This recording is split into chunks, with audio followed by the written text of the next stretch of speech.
सभी छात्रों को शुभ प्रभात। आज हम जहीर कुरैशी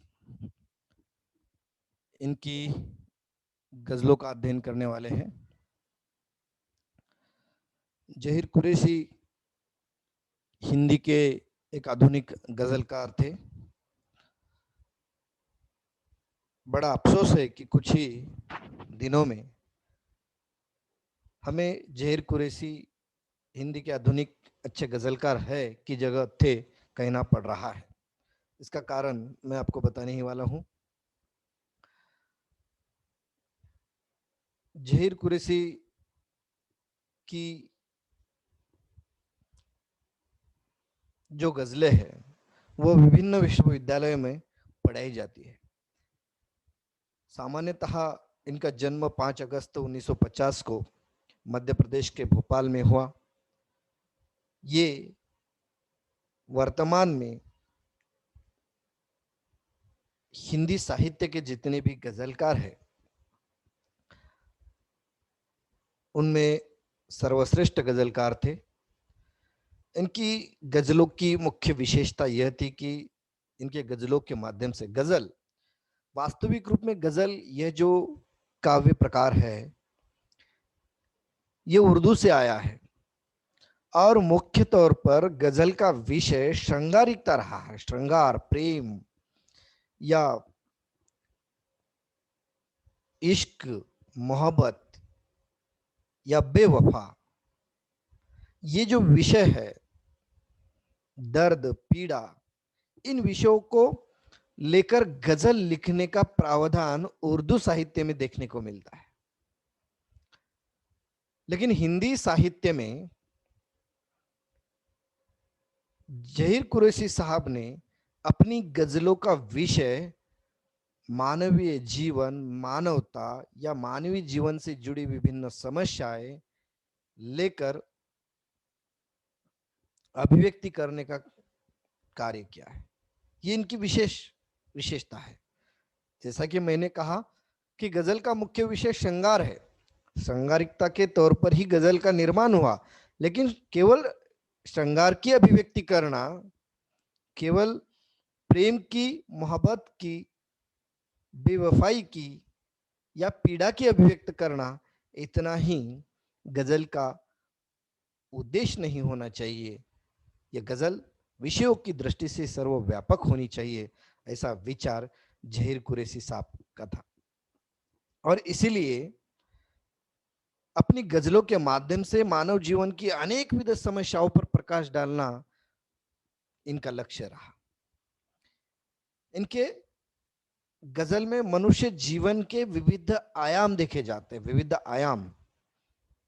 और इन विविध आयामों में स्त्री है या हरिजन है या शोषित पीड़ित जन है, उनकी आवाज उठाने का काम गजलों के माध्यम से इन्होंने किया है।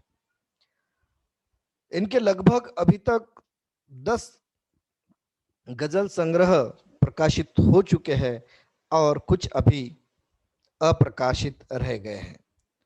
उनके गजल संग्रह में मुख्य तौर से लेखनी के स्वप्न, एक टुकड़ा धूप, चांदनी का दुख, समंदर बहने आया नहीं है, भीड़ में सबसे अलग, पेड़ तनकर भी नहीं टूटा, बोलता है बीज भी, निकला न दिग्विजय को सिकंदर, रास्तों से रास्तों से रास्ते निकले तथा जिंदगी से बड़ा जिंदगी का सफर आदि इनके प्रमुख गजल संग्रह रहे।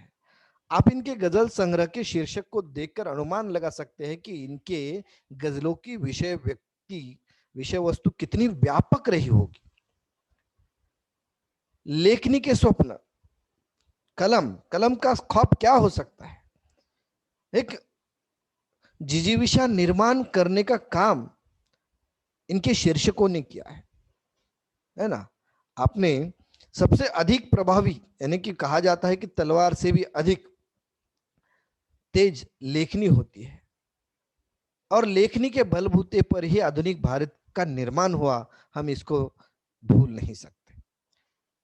एक टुकड़ा धूप, देखिए, एक टुकड़ा धूप में गजलकार ने शोषित पीड़ितों की आवाज को लेकर एक बहुत बड़ा संघर्ष की दास्तान अभिव्यक्त करने का प्रयास किया है। समंदर बहाने नहीं आया है, ये भी इनके मानवतावादी विचारों से ओतप्रोत गजल संग्रह है, जिसके माध्यम से प्रस्तुत गजलों का हम आज अध्ययन करने वाले हैं। भीड़ में सबसे अलग, पेड़ तनकर भी नहीं टूटा, ये गजल संग्रह तो एक अत्यंत नई विषय वस्तु को लेकर यहाँ पर आया हुआ है कि जिस प्रकार से हम इस महामारी में, कोरोना महामारी के चलते जो ऑक्सीजन की कमी बताई जा रही है, वो गजलकार ने 1992 में लिखकर रखा है कि किस प्रकार से एक समय ऐसा आएगा कि हर स्कूल पर में जाने वाला बच्चा पीठ पर स्कूल बैग नहीं, पीठ पर किताबों की बैग नहीं, तो ऑक्सीजन सिलेंडर लेकर जाएगा। ये बात उन्होंने पेड़ तनकर भी नहीं टूटा इस गजल संग्रह में लिया। यानी कि कितनी, ये जो संस्कृति है, भारतीय संस्कृति की ओर भी उन्होंने इस संग्रह के माध्यम से संकेत किया है कि भारतीय संस्कृति कितनी सृजनशील है, कितनी संवेदनशील है। वो कभी बहुत तनावपूर्ण माहौल में भी पूरी तरह से टूटती नहीं है। इस प्रकार से ये गजल संग्रह के विषय वैविध्य है। बोलता है बीज भी, बोलता है बीज भी, ये संग्रह उनके उन गजलों का है जिनके माध्यम से एक उभरता हुआ समुदाय, एक उभरता हुआ समाज, एक उभरता हुआ समाज अपनी पीड़ा को अभिव्यक्त कर रहा है। वो कह रहा है कि सदियों से हमने पिछड़ेपन को सहा है और आज हमें मानव के रूप में जीने का अधिकार मिलना चाहिए। इस विषय वस्तु को प्रस्तुत संग्रह में उन्होंने अभिव्यक्त किया है। रास्ते से रास्ते निकले, ये भी विभिन्न समस्याओं से घिरे हुए आदमी को एक नई जिंदगी प्रदान करने जैसा गजल संग्रह है। गजलें पढ़ने के लिए मजेदार तो है और उतनी ही आसान समझने के लिए भी है। वास्तविक रूप में गजल उर्दू काव्य भेद होने के नाते उनमें कई अधिक जो शब्द है वो उर्दू से स्वीकृत किए गए हैं, लेकिन जहीर कुरैशी साहब की जो गजलें हैं वह पूरी तरह से हिंदी भाषा में लिखी गजलें हैं। खेदजनक बात यह है कि जैसा मैंने शुरू में कहा कि हमें सर्वश्रेष्ठ गजलकार है की जगह सर्वश्रेष्ठ गजलकार थे कहने की नौबत इस कोरोना महामारी ने लाई। अभी अभी 2 माह पहले कोरोना महामारी से 20 अप्रैल 2021 को जहीर कुरैशी साहब का निधन हो गया।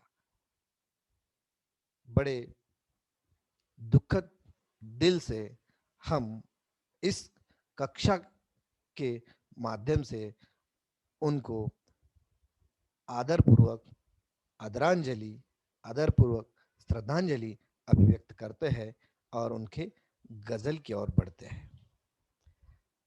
ये जो गजल है, इन गजलों का जो विषय है वो विषय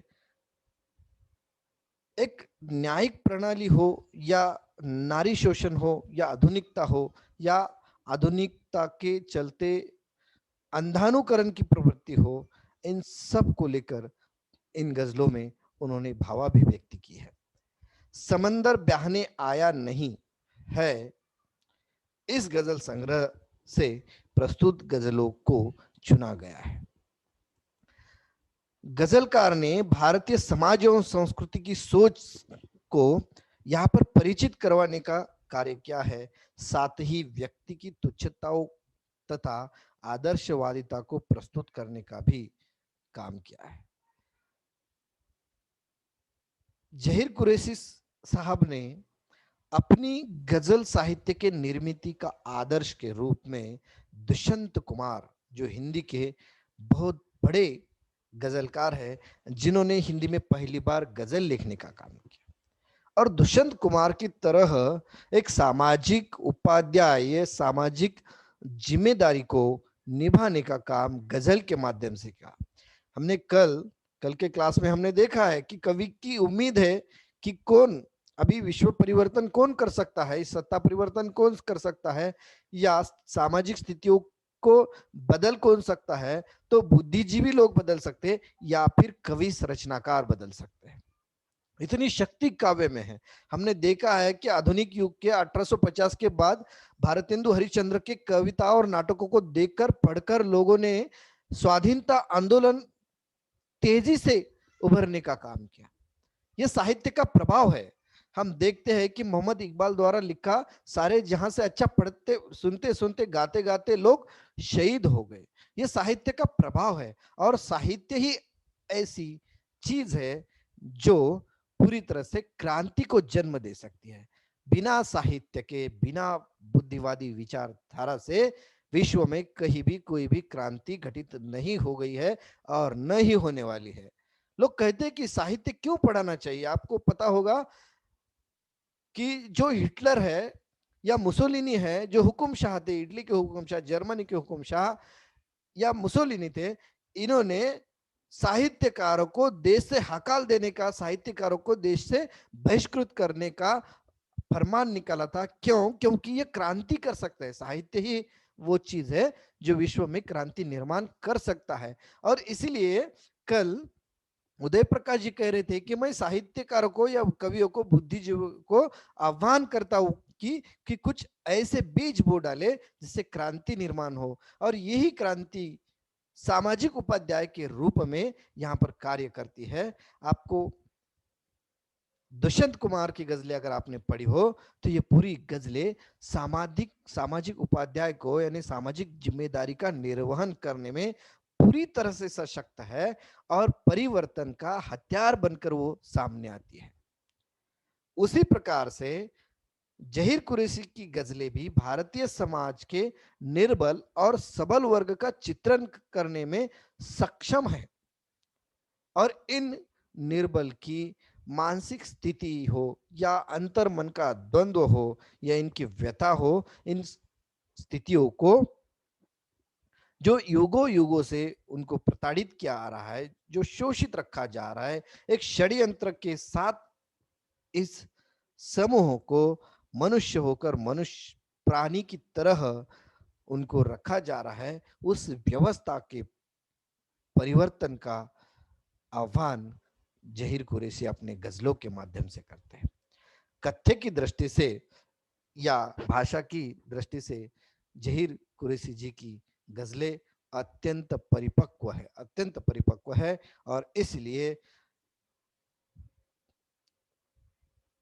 जलगांव विश्वविद्यालय है, डॉक्टर बाबा साहब अम्बेडकर औरंगाबाद विश्वविद्यालय है, या स्वामी रामानंद तीर्थ मराठवाड़ा विश्वविद्यालय है, इन सभी विश्वविद्यालयों में जहीर कुरैशी जी की गजलों को पढ़ाया जाता है।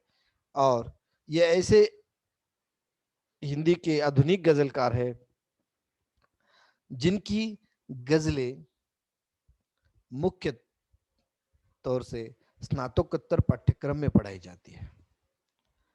ये पहली बार ऐसा हुआ है कि उनकी गजलों को स्नातक पाठ्यक्रम में समाहित किया और वो पढ़ने का अवसर आपको मिल गया। देखिए उनकी गजलें क्या है। गजल जो है वो गजल एक ऐसा साहित्य है जो हर दो पंक्तियों में अलग विषय वस्तु को प्रदान करता है। ये कोई कविता नहीं है कि एक विषय को लेकर अंत तक वो लिखी गई हो। और इसीलिए गजल में हर एक चरण में, हर एक पंक्ति में वो अलग विषय रखा जाता है। एक विषय को लेकर गजल पूरी तरह से काव्य की तरह नहीं लिखी जाती, इसलिए गजल में विषय वैविध्य सर्वाधिक पाया जाता है। देखते हैं कि उनकी गजल क्या कहते हैं। जब भी औरत ने अपनी सीमा रेखा को पार किया, जब भी औरत ने अपनी सीमा रेखा को पार किया, पार गमन से पहले खुद को कितने दिन तैयार किया। हमने जो संस्कृत समय में, जो संस्कृत में सबसे प्रारंभ में साहित्य का निर्माण होता था, तब औरत के संबंध में कहा या महिला के संबंध में कहा गया, पिता रक्षिता कौमारे भ्राता रक्षिता यौवने। ये जो आपने पढ़ा है या आपको बताया गया है, पिता रक्षिता कौमारी है, जब तक स्त्री कौमारी अवस्था में कुमारी नहीं बन जाती तब तक, या कुमारी जब तक है तब तक पिता रक्षण करेंगे, भ्राता रक्षिता यौवन ने, उसके बाद यौवन अवस्था में उसका भाई, उसका पति उसका रक्षण करेगा और फिर उसका पुत्र रक्षण करेगा। मतलब स्त्री को हमेशा के लिए रक्षण की आवश्यकता है। इस मानसिकता को यहाँ पर एक समाज व्यवस्था ने निर्माण किया है कि स्त्री क्या है, स्त्री अबला है, स्त्री को हमेशा के लिए किसी न किसी के संरक्षण की आवश्यकता है। शायद मैंने एक आपको बात कही होगी या फिर से यहाँ पर दोहरा देता हूं कि ये व्यवस्था कैसी है कि एक पुरुष है, वह पुरुष अपने हाथ में लाठी लेकर आगे चल रहा है और उसके पीछे एक महिला है, एक देहात का दृश्य है, एक महिला है वो चल रही है, उसके सर पर बहुत सारा एक टोकरी में रखा बोझ है, कुछ लकड़ियां है, कुछ घास है, और एक बगल में एक बच्चा है और वो एक हाथ से एक बकरी को खींच कर ला रही है। उसके सर पे जो टोकरी है उसको उसने पकड़ा नहीं है, उसमें अपने एक हाथ से एक बगल में बच्चा पकड़ा है और दूसरे हाथ से एक बकरी को खींच के ला रही है। और जो उसका पति है, जो पुरुष है, और वो आगे आगे हाथ में लाठी लेकर चल रहा है। न उसके सर पर कोई बोझ है और न उसके बगल में बच्चा है और न ही उसने बकरी को साथ में लिया है। तो वो खुद खाली हाथ चल रहा है और हाथ में एक लाठी भी उसने रखी है। और जब उसको पूछा गया कि तू कैसा इंसान है, तू कैसा मनुष्य है जो अपने पत्नी पर इतना बोझ दिया, उसके बाद उसके बगल में बच्चा और उसके हाथ में एक बकरी की रस्सी भी दे दी, और तुम खाली हाथ चल रहे हो, तो तुम कैसे महान, तुम कैसे पुरुष, तुम्हारा पुरुषत्व कहाँ है उसमें। तो बड़े ही पुरुष व्यवस्था बड़े ही चालाक होती है और उसने जवाब दिया कि इसके सुरक्षा के लिए मैं आगे लाठी लेकर चल रहा हूं। अभी जो सब कुछ कर सकती है तो वो अपनी सुरक्षा भी कर सकती है, ये कभी स्त्री के जहन में उतरने ही नहीं दिया। और इसीलिए जो औरत ने जो सीमा रेखा को पार किया, और इसीलिए उसने इन बेड़ियों को जो सौंदर्य प्रसाधन के रूप में आज अपनाई जा रही है। हरे हमारे हिंदी के व्यंग्यकार शंकर पुनतांबेकर बड़े मार्मिक रूप से बताते हैं कि वाह क्या स्त्री आंदोलन बढ़ रहा है। जैसे जैसे स्त्री आंदोलन बढ़ रहा है, ब्यूटी पार्लर की संख्या भी बढ़ रही है।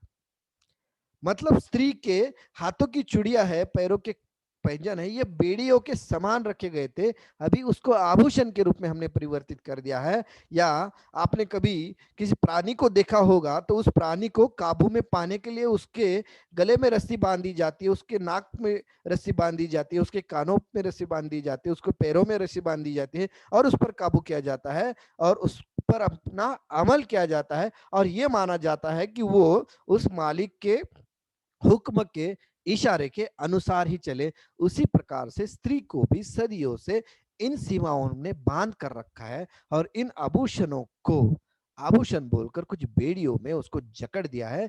लेकिन वो आज जो वर्तमान की स्त्री है, ये स्त्री उन बेड़ियों को तोड़ रही है, लेकिन वो तोड़ने के लिए उसने न जाने कितने पार गमन से खुद को निर्माण किया। ऐसा यहाँ पर कुरैशी जी कह रहे हैं। स्त्री शिक्षा, आज स्त्री शिक्षा को उतना महत्व है नहीं है, पता नहीं है, क्योंकि हर शिक्षित स्त्री कभी सावित्री को स्मरण करते नजर नहीं आती है। और सावित्री ने स्त्री को शिक्षित बनाने के लिए, मैं सावित्री बाई फुले जी की बात कर रहा हूं, स्त्री को शिक्षित बनाने के लिए न जाने कितने दिन गोबर या जो गटर होता है उसको झेलना पड़ा। एक साड़ी, वह एक ही साड़ी पर सावित्री ने अपना जीवन यापन किया, और वह साड़ी स्कूल में जाने के बाद धोकर वही गीली साड़ी से वो लड़कियों को पढ़ाने का काम कर दी थी। इसके कारण उनको तेज बुखार आया, और जब बुखार आया तब ज्योतिराव फुले जी ने उनको दूसरी साड़ी खरीद कर दी थी।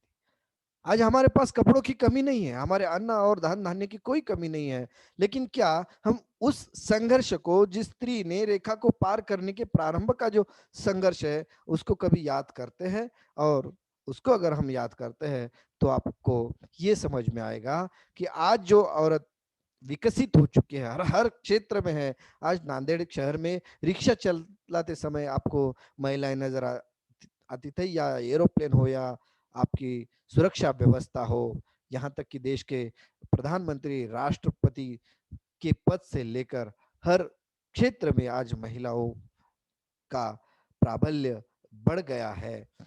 और ये निर्माण होने के लिए कितना बड़ा संघर्ष उसको करना पड़ा, उसको यहाँ पर कभी याद करने का आह्वान करते हैं। ये क्यों होता है ऐसा? क्योंकि भारतीय लोगों की एक विशिष्ट प्रकार की मनोवृत्ति है, एक मनोवृत्ति है, और इसी मनोवृत्ति को आगे की गजल में रचनाकार कहते हैं। जनता को सहने की आदत है, सब कुछ सह लेती है। जनता को सहने की आदत है, सब कुछ सह लेती है।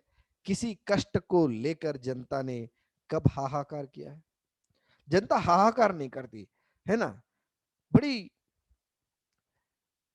शांत स्वभाव की भारतीय जनता है। आज हाहाकार मचाने जैसे दिन है, लोग महामारी से मर रहे हैं, है ना। कोविड के पार्श्वभूमि हम देख रहे हैं कि कोविड के पेशेंट कम हो गए, लॉकडाउन उठा दो, बढ़ गए, लॉकडाउन करो। लेकिन उस पर उपाय क्या है? लोगों को बचाने के लिए क्या तरकीब है? इस पर हम नहीं सोचते। और इस प्रकार से जनता को सहने की आदत है, और एक बार जनता को सहने की आदत जो लग गई तो वह हाहाकार नहीं करती है। जनता बहुत खुश होती है। शिक्षा मूलभूत अधिकार होते हुए भी हम उसको मूलभूत रखना नहीं चाहते। मुक्त शिक्षा ये हमारा अधिकार होते हैं, संविधान ने दिया हुआ, फिर भी हम मुक्त शिक्षा के लिए हाहाकार नहीं मचाते। आज कितनी महंगाई बढ़ रही है, बहुत सारी महंगाई बढ़ रही है, बहुत सारे जनता भूख से बेहाल है, लेकिन उसके खिलाफ हम आवाज नहीं उठाते, क्योंकि हमें आदत है सहने की। और ये मनोवृत्ति बनाई गई है हमारे कल्चर में कि हमारा जन्म ही सहने के लिए बना है, और इस मनोवृत्ति को बदलने की आवश्यकता जहीर कुरैशी जी अभिव्यक्त कर देते हैं। अब इसके पीछे जो कारण है, ये कारण एक बहुत बड़ी व्यवस्था का है। इसके पीछे एक बहुत बड़ी दार्शनिकता काम करती है, और ये दार्शनिकता पिछड़े को पीछा रखने के लिए पूरा उत्तरदायित्व निभाती है। मनुष्य को आपस में लड़ाने के लिए वो मजबूर कर देती है। और वो कौन है? तो इन पंक्तियों में जहीर कुरैशी कहते हैं कि वो कारोबारी दिमाग था, सागर तट पर जा बैठा, लहरें गिन गिन कर भी उसने लाखों का व्यापार किया। द्वंद्व द्वंद्व युद्ध जैसा कुछ मन के अंदर चलता रहता, क्यों चलता रहता, तुमने इस पर कभी विचार किया? वो कारोबारी दिमाग, यहाँ पर ब्रिटिश व्यवस्था की ओर लेखक ने संकेत किया है। भारत में 1600 में आई ईस्ट इंडिया कंपनी ने सागर तट से आकर व्यापार किया, और व्यापार करते करते धीरे धीरे व्यापार करते हुए धीरे धीरे यहाँ के राज सिंहासन पर अपना कब्जा किया। और यहाँ की जो सधनता थी, विश्व में सधनता के लिए जो भारत परिचित था, उस सधनता को लूटने का व्यापार के माध्यम से कार्य किया। आज भी इसी प्रकार की व्यवस्था है। आज भी व्यापारी हेतु के माध्यम से देश की जनता को विभिन्न सुख सुविधाओं से वंचित रखा जाता है, लेकिन सहने की आदत जो है, इसके कारण हम आवाज नहीं उठाते हैं। हर एक व्यक्ति के मन में यह विचार आता नहीं, ऐसा नहीं है। हर व्यक्ति के मन में विचार आता है, लेकिन हमारी जो प्रवृत्ति है कि छत्रपति शिवाजी महाराज ने जन्म लेना चाहिए, बाबा साहब आम्बेडकर ने जन्म लेना चाहिए, लेकिन वो पड़ोसी के घर में लेना चाहिए, मेरे लड़के ने, मेरी बेटी ने, मेरे बच्चे ने घर से बाहर नहीं निकलना चाहिए, उसने घर में सुरक्षित बैठना चाहिए, लड़ना चाहिए, लेकिन किसने? तो कई किसी और ने लड़ना चाहिए, और उसके लड़ने का फलित मुझे मिलना चाहिए। ये जो मनोवृत्ति है, ये मनोवृत्ति पर यहाँ पर टिप्पणी करते हैं गजलकार जहीर कुरैशी। हर एक के मन में एक प्रकार का भाव निर्माण तो होता है, और लेकिन एक विचार तो आता है, लेकिन यह विचार द्वंद्व का है।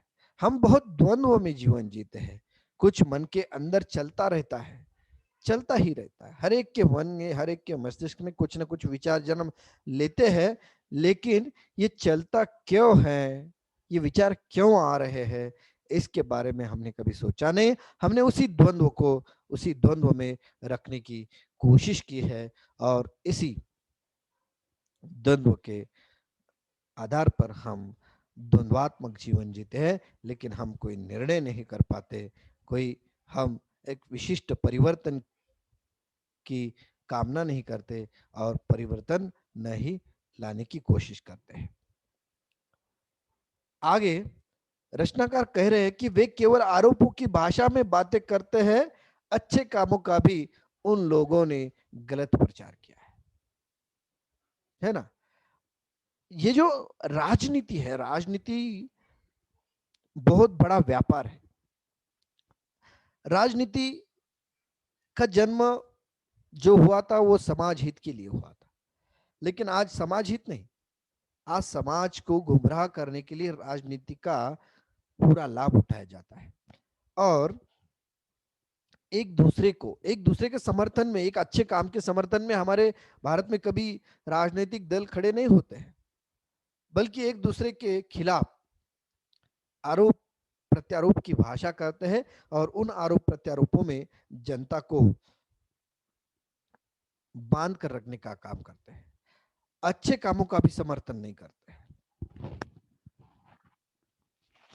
आपको भारत का इतिहास अगर पता होगा तो स्वर्गीय इंदिरा गांधी जी ने कहा था कि देश के आम जनता के लिए सार्वजनिक व्यवस्था सबसे मजबूत होनी चाहिए। देखिए, सार्वजनिक व्यवस्था यानी कि सरकारी स्कूल, सरकारी अस्पताल, है ना, सरकारी कॉलेजेस, सरकारी बैंक्स, ये सार्वजनिक परिवहन व्यवस्था ये मजबूत होनी चाहिए। और आज स्थितियां क्या है कि ये जो सार्वजनिक व्यवस्था है, ये उनको आरोप लगाकर सार्वजनिक व्यवस्था को निजी व्यवस्था बनाने का काम चल रहा है, मतलब निजीकरण का प्रभाव दिन ब दिन बढ़ रहा है।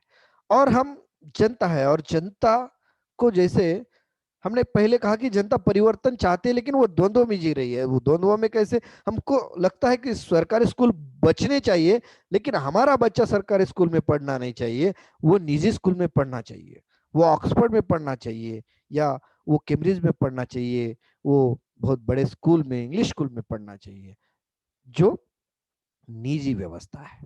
और इस निजी व्यवस्था को हम स्वीकार करते हैं, और बातों ही बातों में हम सार्वजनिक व्यवस्था होने का आग्रह करते हैं। ये जो द्वंद्वात्मकता है, ये द्वंद्वात्मकता यहाँ पर कुरैशी ने अपने गजलों में स्वीकृत की है, और इस अच्छे कामों का भी गलत प्रचार करने से सही सोचने वाला व्यक्ति भी, या सत्य पर विश्वास रखने वाला व्यक्ति, सत्य की राह चलने वाला व्यक्ति भी गुमराह हो जाता है, और ये राजनीतिक व्यवस्था इस प्रकार से गुमराह करती है। जितनी ताकत होगी उतनी ही तो बोझ उठाएगा, है ना। मनुष्य क्या है? मनुष्य की क्षमता के अनुसार मनुष्य कार्य करता है, लेकिन जिनकी जितनी क्षमता नहीं, उससे कई ज्यादा उसको बोझ उठाने की स्थितियां भारत में हैं। जिन स्थितियों की मैं बात कर रहा हूं वो शोषित पीड़ित हरिजन है, हरिजन आप अच्छी तरह से जानते हैं, जो वर्ण व्यवस्था में शूद्र माने गए, जाति व्यवस्था में निम्न जाति के माने गए, और वर्ग व्यवस्था में वो निम्न वर्ग के माने गए, जो शोषित थे पूरी तरह से। उनको अपने क्षमता से कई ज्यादा अधिक बोझ उठाने का काम करना पड़ा। उसने जो भी किया स्वयं की क्षमता के अनुसार किया, लेकिन पूरी क्षमता का उपयोग करके शोषित, पीड़ित, वंचित लोगों को इस व्यवस्था ने, व्यापारी व्यवस्था ने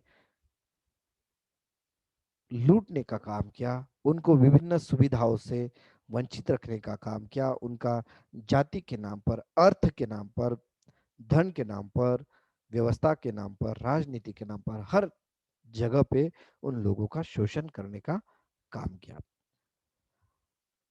अंतिम शायर है यहाँ पर, निर्बल कोई भी हो, औरत, हरिजन अथवा शीश महल। निर्बल कोई भी हो, औरत, हरिजन अथवा शीश महल, निर्बल पर ताकतवर ने हर युग में अत्याचार किया। यहाँ पर कवि निर्बल